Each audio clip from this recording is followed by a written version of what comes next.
This is the first chapter of the 3 chapters on carbonyl compounds. In this chapter, we are going to cover aldehydes and ketones.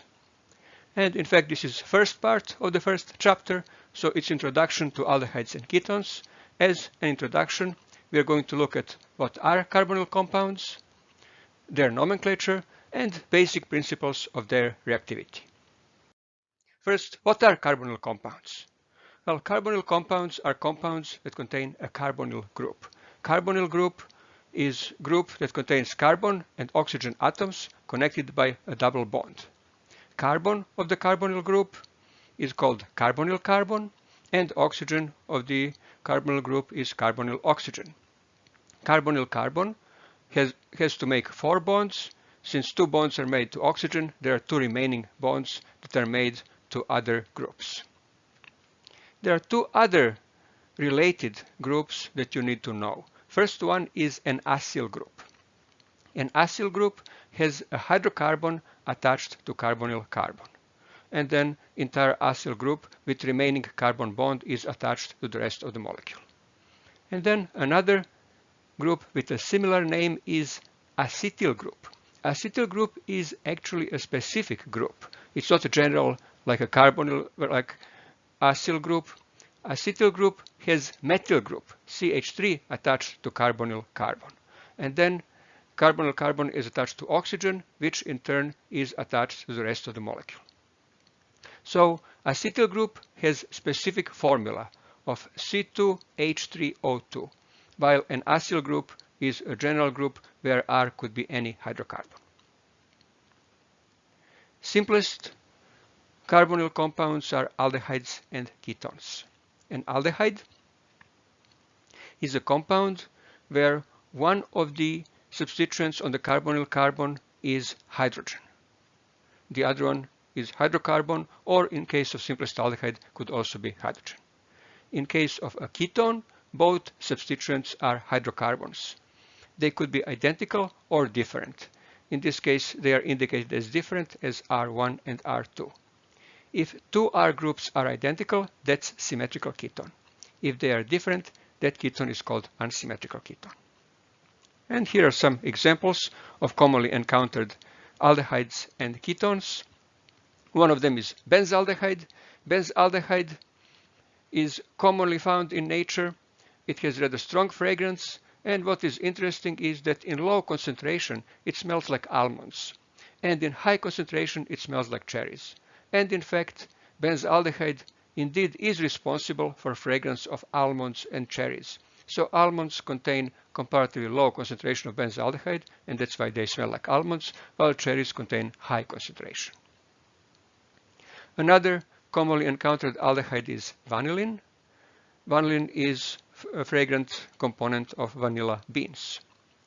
And then ketones are more of industrial chemicals. Acetone is common industrial solvent. It does have rather harsh odor, unlike aldehydes, but it has very important industrial uses. And common use, it is a constituent of nail polish remover. Finally, camphor is another ketone. It is like benzaldehyde and vanillin, naturally occurring ketone, and that ketone is produced by camphor tree as protection against insects, so that insects won't eat it. We use it as a component of mothballs.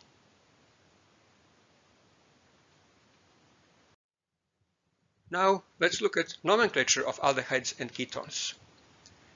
When it comes to nomenclature, we have, as usual, trivial or common nomenclature and systematic or UPAC nomenclature. And in case of trivial nomenclature, sometimes we have more than one name for the particular aldehyde or ketone.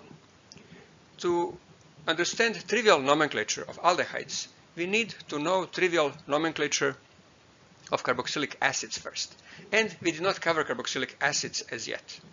So we need to look at least at first few members of the homologous series of carboxylic acids so that we can understand nomenclature of aldehydes and ketones. So trivial names of 5 simplest carboxylic acids are carboxylic acid with 1 carbon atom is formic acid. Then with 2 carbon atoms, carboxylic acid is called acetic acid. 3 carbon atoms, propionic acid. 4 carbon atoms, butyric acid. And 5 carbon atoms, valeric acid. We can go on to more carbon atoms.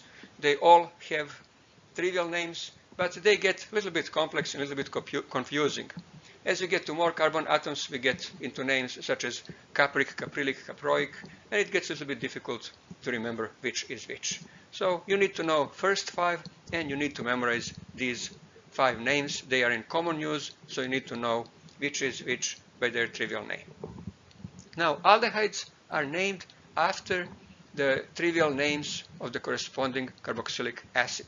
Corresponding means one with the same number of carbon atoms.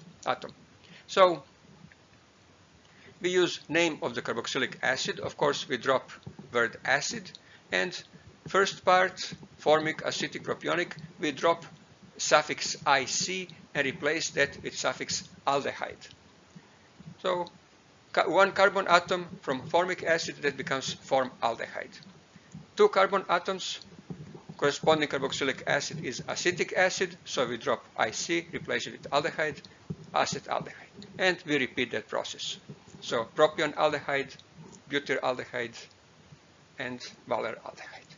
So these 5 you need to memorize.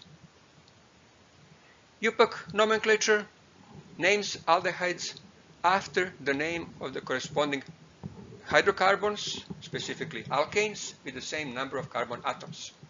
So we name first the longest chain that contains aldehyde functionality as hydrocarbon. Then we drop the final E of the name of that hydrocarbon and replace it with suffix al for aldehyde. So 1 carbon atom would have been hydrocarbon methane. So we drop the final E, replace it with al, that's methanol. 2 carbon atoms, ethanol, and so on. If substituents are present, then we name and number substituents accordingly. So this compound, for example, is 3-chloropentanol. Trivial nomenclature is a little bit more complex if aldehyde is substituted. So in case of trivial nomenclature, we use letters of Greek alphabet. And position alpha is position next to the functional group. Not the functional group itself, but carbon next to the functional group. So that's maybe a little bit confusing, but alpha carbon corresponds to carbon 2 of the systematic nomenclature, and beta carbon to carbon 3, and so on. So this compound, for example, would be beta-chlorovaleraldehyde.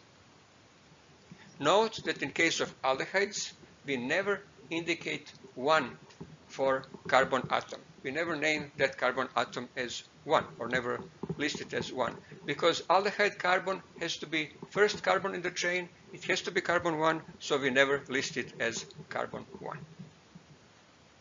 So we always omit that. It would be wrong, for example, to name this compound 3-chloro-1-pentanol or beta-chloro-1-valeraldehyde. So it would be wrong to include 1.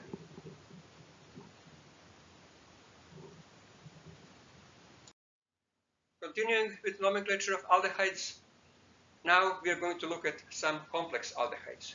Complex aldehydes are named by using suffix carbaldehyde instead of aldehyde. Now, the first aldehyde shown here is benzaldehyde. That's trivial name. Trivial name of this compound is so much in use and is so firmly entrenched that actually it's the only name that we use.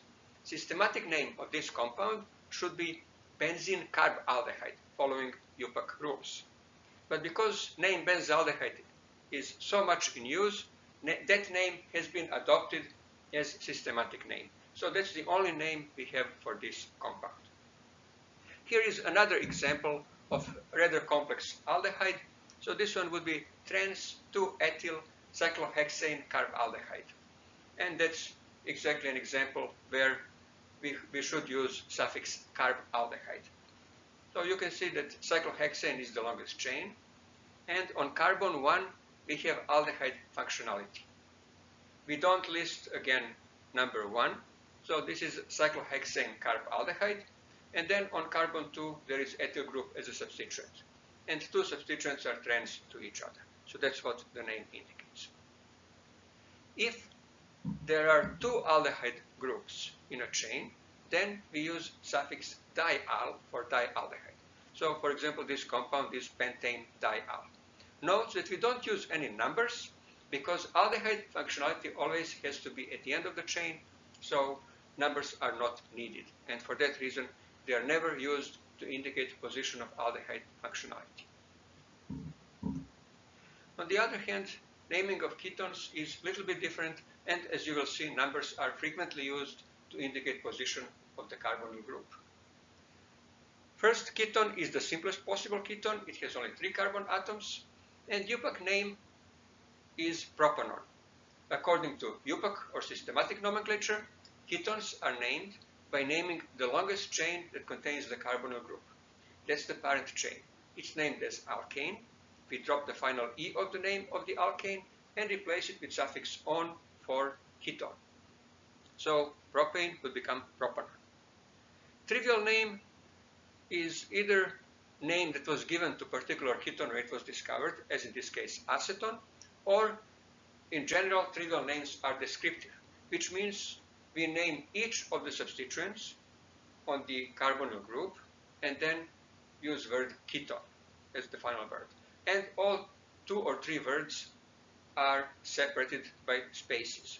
If 2 substituents are identical, as in this case 2 methyl groups, then we use prefix di. So this is dimethyl ketone. It would be wrong to name it methyl ketone and assume that one would know that both substituents are methyl groups. And then next ketone is butanone.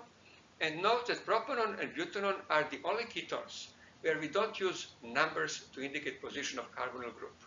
That's because in these 2 compounds, carbonyl group has to be on carbon 2. For any ketone with chain longer than 4 carbons, we have to indicate position of the carbonyl group by a number because it could be in more than one position. And common name is ethyl methyl ketone because those are the 2 substituents on the carbonyl group. So next ketone is first one with longer chain where we have to use a number. So this would be 3-hexanone, where 3 indicates that carbonyl group is in position 3. Of course, the other possible hexanone is 2-hexanone. Trivial name would be ethyl propyl ketone. If there are substituents, then of course we name and number substituents accordingly. In this case, we have 3-methyl butanone. Again, just in case of aldehydes, when it's clear on which carbonyl group is, we don't indicate that by a number. So it would be wrong to name this 3-methyl 2-butanone. But if it was pentanone or hexanone, then we would need to indicate position of the carbonyl group. Trivial name of this compound would be isopropyl methyl ketone because 2 substituents on the carbonyl group are isopropyl and methyl. Next compound is cyclohexanone. Carbon with carbonyl group is carbon 1, but again we don't indicate that number. If there are other functional groups, of course, then we will indicate position of that group with a number. So here this compound is 3-butene 2-on. Note that in this name we are indicating position of the carbonyl group with 2. We can also call it 3-butene on. In case of enones, that means alkene, ketone. In case of enones, we indicate both. It is difficult to say why in some cases we would not indicate position of carbonyl group in butanone, and in this case we do. But tradition is that, or UPAC nomenclature is that in case of enones, we split the suffix. And so number before the name, 3, refers to in. It refers to position of the double bond. Then we split the suffix, and the number 2 refers to on, to ketone. In case of trivial name, this is methyl vinyl ketone, or it's better known by its abbreviation as MVK. Finally, in case of diketones, we indicate position of each of the functional group. So in case of this particular compound, that's 2,4-pentadione. And sometimes we can also name it as 2,4-pentane dione. Both names are actually acceptable. Another example of bifunctional compound with two functional groups, is this hydroxyketone. This is both an alcohol and a ketone. Carbonyl compounds have higher priority than alcohols, which means that if compound is both an alcohol and a carbonyl compound, we will name it as carbonyl compound, and alcohol is the substituent. So we name this as 2-pentanone, and then we name and number the alcohol group, that's 4-hydroxy. So this compound is 4-hydroxy 2-pentanone. If a phenyl group is substituent on a carbonyl, then such compounds are classified as phenones. Phenone is trivial name. And for this class of compounds, in general, we use only trivial names. UPAC names are almost never used. Here are examples of 3 phenones. First one, acetophenone. We can also use other trivial name and name it as methylphenylketone, but that name is almost never used. Then next one would be propiophenone, and third example, benzophenone. Here is how they are named. First one, note the part of the molecule that is shown as red rectangle. If instead of phenyl group there was OH, that would have been acetic acid. And so we name this as aceto. So from acetic acid we drop IC, and then we use suffix O phenone. So the other part of the molecule is phenylketone. So phenyl substituent and ketone as a molecule, so phenylketone. Phenylketone is abbreviated as phenone, so when we combine the two, that's acetophenone. Note that in this case, effectively, carbonyl group is counted twice as we are naming this compound. It's both used to name aceto as part of the molecule and phenol. Next example, this 3-carbon unit, if phenyl group were OH, would have been propionic acid, so that's propio group, and then phenylketone, propiophenone. Next one may be slightly confusing because there are 2 phenyl groups, but simply we follow the same procedure. We indicate one part of the molecule as benzoic acid, so that's benzo, and then the other part is phenylketone, benzophenone. Keep in mind that for a compound to be named as a phenone, carbonyl group must be directly attached to phenyl group. So there must be phenyl-carbonyl-carbon bond. If carbonyl group is further away in the molecule, not directly attached, then that's an ordinary ketone, and we name it using ordinary rules. So this particular compound, according to UPAC nomenclature, is 1-phenyl-2-propanone, or benzyl methyl ketone. And just to let you know, 1-phenyl-2-propanone, that's the name that was generated by the computer program, by ChemDraw. I think that properly we should call it 1-phenylpropanone. We should omit 2, because for propanone we usually don't use number 2. So unfortunately there are some discrepancies, and typically computer programs always include numbers. They're not programmed to omit number 2 for propanone and butanone. A carbonyl group may also be a substituent. And in this first example, we have a compound that is both a ketone and an aldehyde. When that is the case, aldehyde group has priority, which means that we name compound as an aldehyde, and then keto group is a substituent. We name it as aldehyde because aldehyde carbon is always carbon 1, and that's one that we don't indicate by a number. And so that's why it's an aldehyde and not a ketone, and keto group is a substituent. So we simply name and number keto group wherever it is on the chain. Carbonyl group, keto group as substituent is named oxo. So this compound is 3-oxopentanol. Aldehyde group also could be a substituent, but among the compounds we have covered so far, it has the highest priority. There is no functional group that has higher priority than that. So we need to look at other compounds that we'll cover in the future to find an example where aldehyde group is a substituent. And that would be an ester, for example. So this ester is called methyl pentanoate.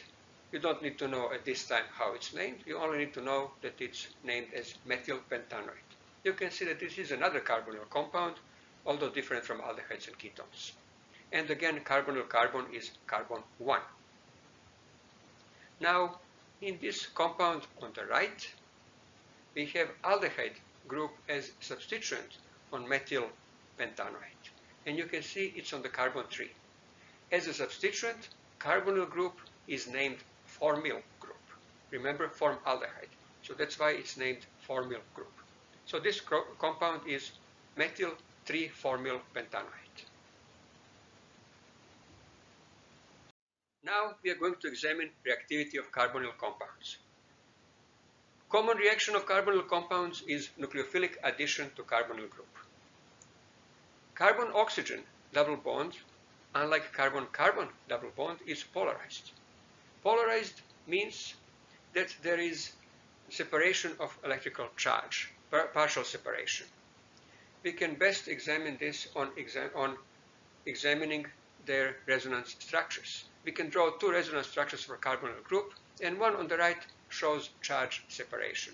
It shows that carbon is partially positive and electron deficient, and oxygen partially negative and has excess electron density. As electron deficient, carbonyl carbon is electrophile and will readily react with nucleophiles. Carbonyl oxygen is a nucleophile and will readily react with electrophiles. That means that reaction mechanism of reaction of carbonyl compounds may involve two different initial steps, two different first steps. Either in the first step, nucleophile attacks carbonyl carbon to form carbon nucleophile bond, and then reaction proceeds further. Or alternatively, first step involves reaction of carbonyl oxygen with an electrophile to give oxonium ion, and then reaction proceeds further. We will examine details of these reaction mechanisms in future presentations. So here are some common reaction mechanisms. Note that carbon is sp2 hybridized. Reaction with the nucleophile results in formation of carbon nucleophile bond and an alkoxide ion. This carbon is sp3 hybridized. Usually the following step is protonation to give resulting alcohol and sp3 hybridized carbon.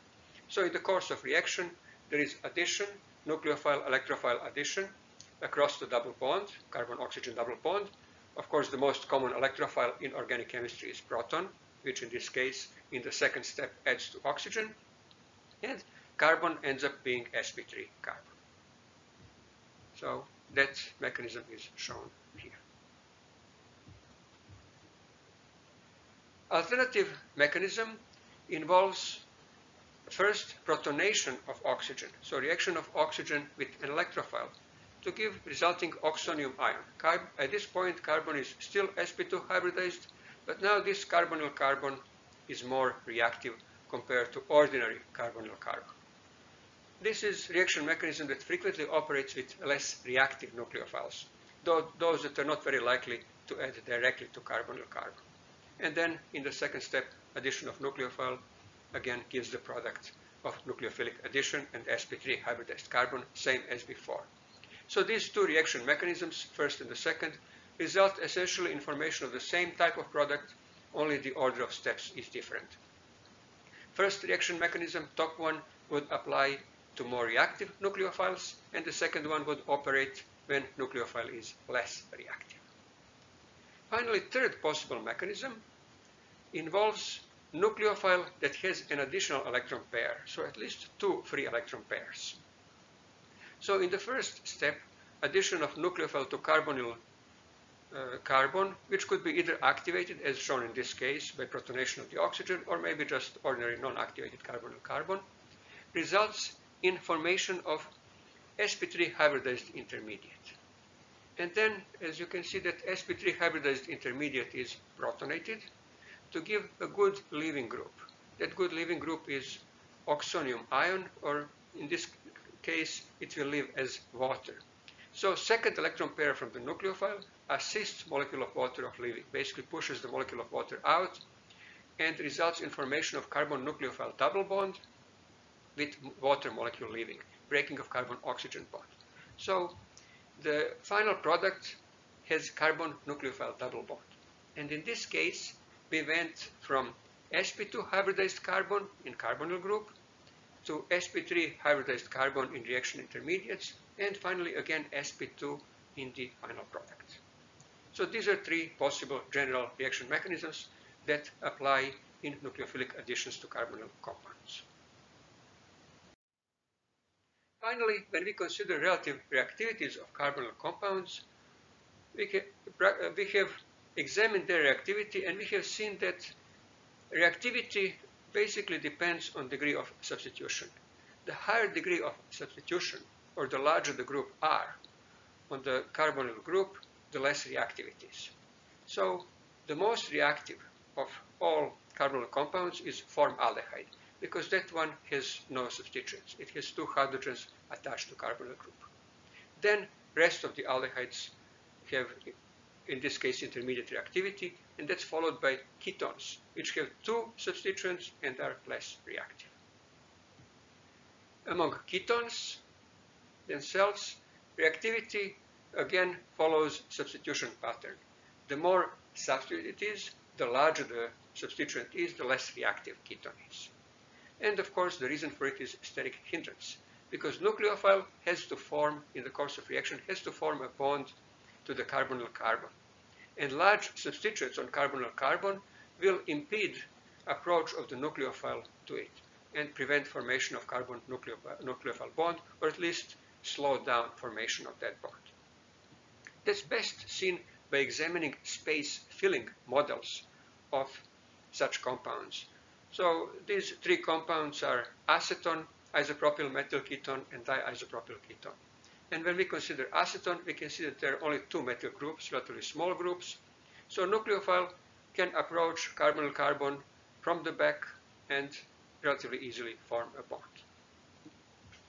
We can see that isopropyl methyl ketone is more hindered, and approach of the nucleophile is more difficult.